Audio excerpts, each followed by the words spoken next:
के ना शादी हुआ थे तेहर आवे ना। हाँ हाँ आहू ना। जानत है हाँ मैं अपन भैया के शादी में ना डीजे साउंड लगवाए हुआ। अच्छा तेहर आवे ना।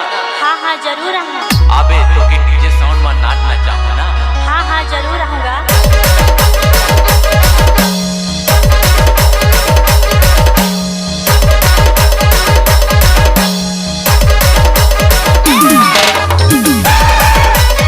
DJ Kamal Dagan Takara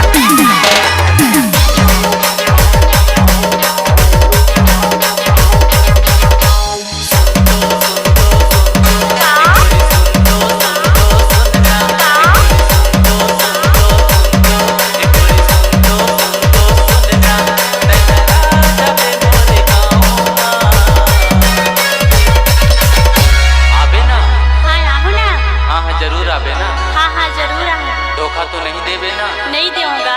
हाँ जरूर आवे। हाँ हाँ जरूर। चल ठीक है आवे ना। हाँ हाँ जरूर आहूँ।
आप सुन रहे हैं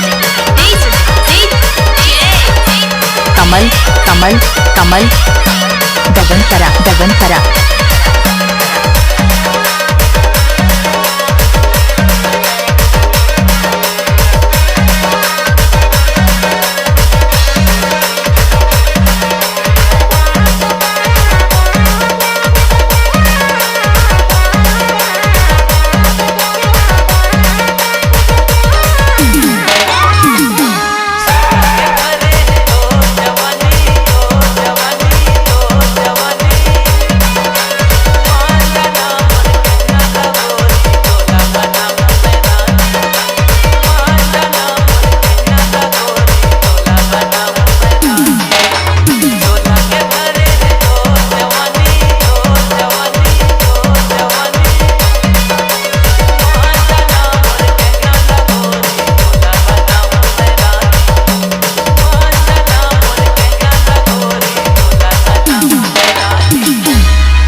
बाबा शादी कराई दे मोर जोड़ी जमाई दे